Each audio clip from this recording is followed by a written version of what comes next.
Hi, this is Miss Rachel with another Read Around Town from Lakeville District Library. Today we're at Lindenhurst Animal Hospital to learn about what vets do. Welcome to Lindenhurst Animal Hospital. We are going to be reading to you today Cone Cat.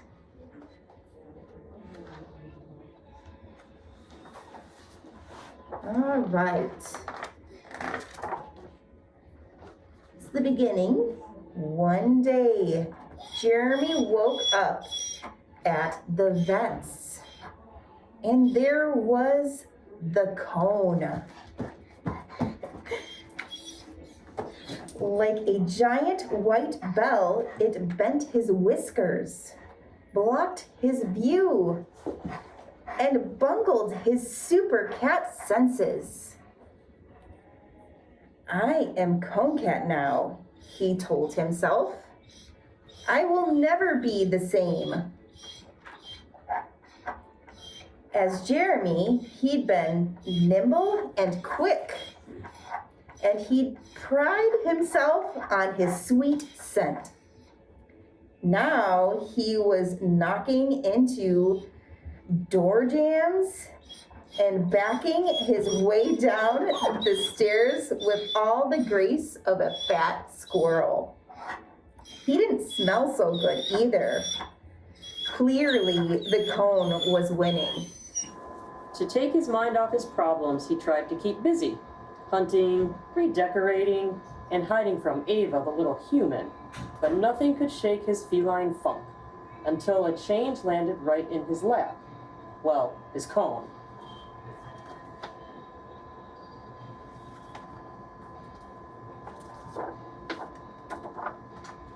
Ava had been eating breakfast as usual, fruity O's and milk, his favorite. And as always, he jumped on the table to lap up the leftovers. But this time, his tongue couldn't reach the bottom of the bowl. "Come on, cone," he said. "Help me out." The cone didn't answer.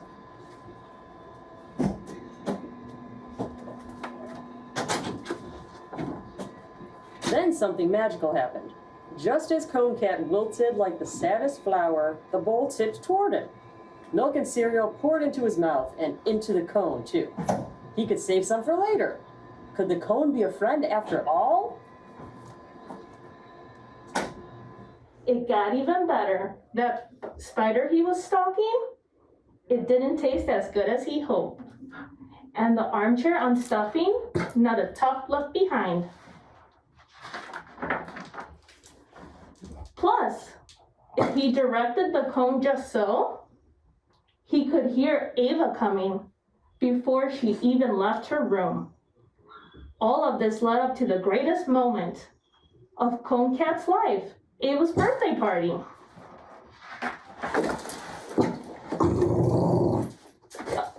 Of course, a gathering of little humans can be a nightmare for a cat. But then came the cake, and with it, ice cream. Yes, the tall humans were serving ice cream in a big, dollopy scoopers. Strawberry sprinkle surprise and flavor. The little humans all lined up with their bowls for the treat. Cone Cat drooled, inching his way ever closer. He was seeing things, or did those bowls look familiar? As the little humans spooned up the stuff into their mouths, like so much catnip, he pressed himself up to the front of the line, and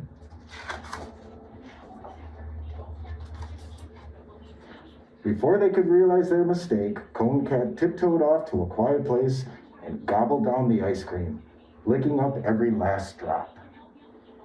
It was heaven, and it never would have happened without the cone. The next day, Cone Cat felt one of the tall humans scratching his neck. "I hope they're not making you tighter," he thought, Cone? But suddenly it was off. His head was free again. "Goodbye," he thought as the human whisked the cone away. "Goodbye forever." Of course, he was happy to be back to his normal self. Happy to be Jeremy again. But looking back, he wondered, Will anything ever compare to my glory days with the cone? It didn't take him long to find out. And he's back in the cone. Hi, thanks for coming to Lindenhurst Animal Hospital. I'm Dr. Pamela Preston, and you could see that some of the other staff helped out with reading the Cone Cat book. Now, you remember that Jeremy didn't actually know why he was in a cone, but he had to wear the cone. Being a veterinarian, we help animals who are sick get back to being healthy again. And sometimes we actually have to use the cone to keep them from licking a surgery site or a wound that they have.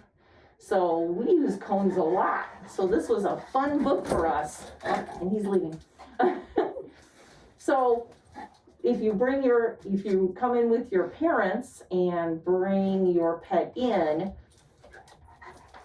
we'll do physicals on your pets, and we'll go ahead and use our stethoscopes, and we'll go ahead and look at our ears and our eyes and our teeth and listen to their hearts and feel them all over.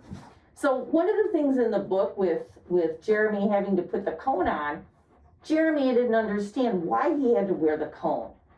And right now you can see we're all wearing masks today, and that might be kind of confusing as well, and you may not fully understand why you have to wear a mask.